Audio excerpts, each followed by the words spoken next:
obviously we know Jayson Tatum dropped 51. We all know that Joel Embiid won the MVP, but there's just a little bit more behind this game in and of itself rather than just the score. So I want to get your overall thoughts on the end result and kind of how this game transpired from a tight neck game from the first half to Philly falling apart in the third. What are your thoughts, bro? Well, Boston just dominated Philly in the second half of this game seven because going into halftime, Boston was only up 3 points. And if you look at it from this perspective, if you're looking at it from Philly's side of things, only being down 3 points on the road in a game seven, I think that's a pretty advantageous situation for them. I mean, they were up going into the second quarter. Boston had a good run in the second quarter. It was just kind of a back and forth nature in that first half, which is totally expected within a game seven of this magnitude.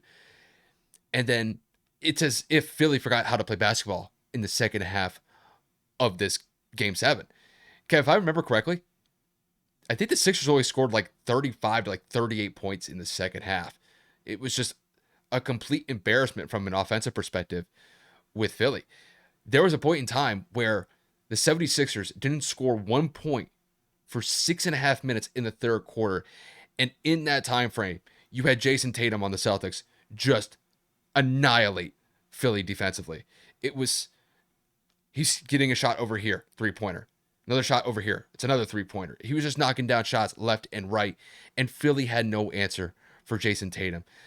I think at the end of the third quarter, he was already over 40 points, and that was despite the fact that he already had 25 points going into halftime. So everybody remembered how bad of a game Jayson Tatum had in that game six, where he only had 3 points going into the fourth quarter of that game, did really well in the fourth quarter of that game, and just took the momentum from that fourth quarter in game six and just took it to a whole new level in game seven. Jayson Tatum was almost responsible for half of the team's points. I think it was somewhere around, he contributed about 40% of Boston's overall points in this game seven against Philly. And when it came to the 76ers, it didn't matter. Even if they were defending Jayson properly, the Celtics would pass the ball around to find somebody who was open for a look, and they would knock down a shot. So, from a Philly perspective, this was just a team failure. Philly just didn't show up, whether it was Joel Embiid, whether it was James Harden, whether it was Tyrese Maxey, whether it was Tobias Harris. Nobody from Philly showed up in this game, and it's representative of the fact that they only scored 88 points as a team when Boston was just running and gunning pretty much that entire second half. So as far as I see it, this was just a complete team win for Boston. What Boston did offensively was great, but I think the bigger side of things, the bigger accomplishment in this game was the fact that Boston's defense was just stifling, especially in that second half. When you get a team that's able to play great defense and hold the opposing team to under 100 points in today's game, you take that every day that you can get it, or every game that you can get it, because it's very rare that you see offensive performances that are this anemic in the modern day NBA. And the fact that Boston was able to stifle Philly this significantly, really a tip to the cap to Boston and their defensive assignments and just the intensity that they brought as a unit.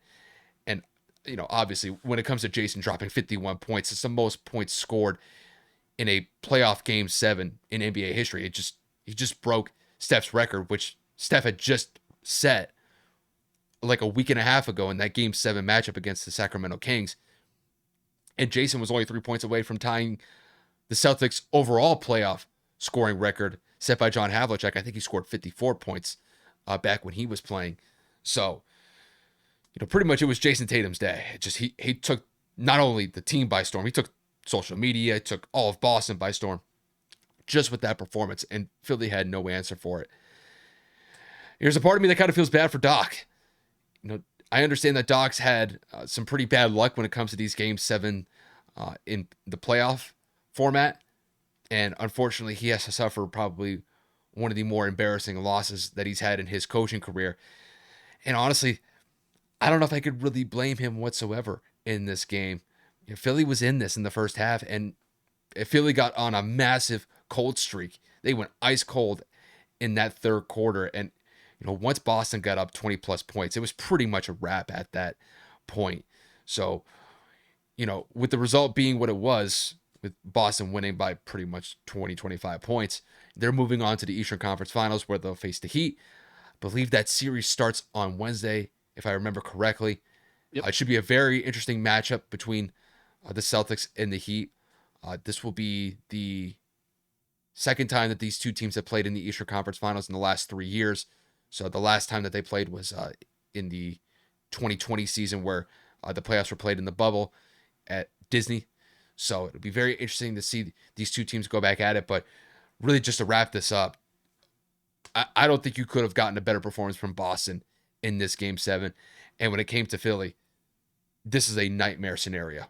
And this could be something that really kind of changes the entire culture within Philly this offseason, because I imagine there's going to be some pretty big changes that are coming to Philly because of this Game 7 disaster that took place in Boston for them. But overall, just a great performance from Boston. They definitely deserve the win as far as I see it. I couldn't agree more. The only reason I'm on my phone is because I think if I remember correctly, last year, the Heat faced off against the Celtics in the Eastern Conference Finals because the Celtics went to the finals, obviously, eventually losing to the Golden State Warriors. But I just had a breakdown over the last 5 or 6 years. And of course, you go too far on Twitter and you can't find the damn tweet you just saw or like. So I'm hoping that I'm right because, again, I'm almost positive that they faced off against one another last year. I can look it up. If they played 3 times in the last 3 or 4 4 years years or something like that. Yeah, I think so. I'll look it up. Nevertheless, Game 7, it started off good.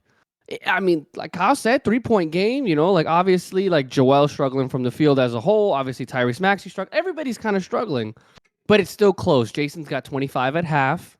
Jalen's struggling, but you're thinking, okay, this is still within a decent margin. Obviously, like Kyle kind of said, without reiterating everything, you're on the road, Game 7. This is the pressure. This is where superstars are made. And instead of rising to the occasion, Philly absolutely crumbled. And it's not because of just Jayson Tatum. You got to look at shot selection. You got to look at careless turnovers.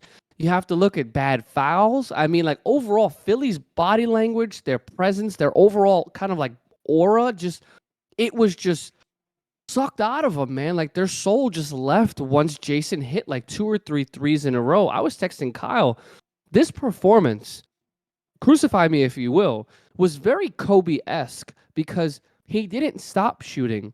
He didn't stop taking shots. He didn't stop being aggressive. He put his foot on their throat and stomped it out and made sure that they didn't get back up. Jayson was making shot after shot, complicated three, fading away, attacking the basket, finishing at the rim, you name it. It mattered not. Philly wasn't able to stop him. They weren't able to capitalize on their offensive end, and Boston played great defense. We already talked about this. 33-10 in the third quarter alone in favor of Boston. You don't score for 6.5 minutes. That is more than half of the quarter. And you're going to sit here and you're going to tell me that's all you could do? James Harden goes 3 of 11. Joel Embiid goes 5 of 18. Maxey goes 5 of 12. You guys can't muster up something? As a team, you put out 37% from the field, 21 from 3 in a Game 7. I said to Kyle at the end of Game 6, I said Philly threw away their chances to win. They should have sealed this in Philly because if it goes back to Boston, it's over. And look what happened. Jayson Tatum caught fire, scores 51, and I mean, there was just no stopping him at any capacity. It didn't matter if it was PJ Tucker, Tobias Harris, a double team. I mean, Jayson just had the game of his life, and it was incredible to watch. From start to finish, the man just did what he needed to do, willed his team to win, and now they advance to their second consecutive Eastern Conference Finals. But from a Philly standpoint, I'm looking at this and saying, what happened to the James Harden that scored 42 and 45? What happened to Joel Embiid, the MVP? What happened to Tyrese Maxey emerging as the third superstar? You know it's a problem when PJ Tucker outscores James Harden. PJ Tucker had 11 points. James had 9. Tell me what the hell the problem is there. Between Joel and James Harden, they had 9 turnovers. They were not able to get it going.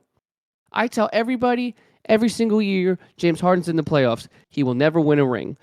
Rest in peace, Kobe Bryant. He said James Harden style will never win a game. Now, I know that Kobe was referring to the Houston days when James would take, like 8 to 10 threes a game, averaging 36 points a game.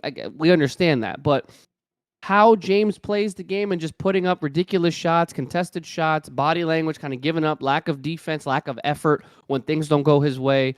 You can just see that he's kind of like a little kid when he gets scolded. He's just like, whatever. Like, no, man, you're in the damn Eastern Conference semifinals. Your team needs to get to the conference finals. We've trusted the process with Joel Embiid since he got in the league, and you guys can't make it to the Eastern Conference finals. You guys can't make it to that next step. It's the same thing. Ben Simmons, James Harden, Markelle Fultz, Nerlens Noel, whoever the hell it's been, you haven't been able to do it.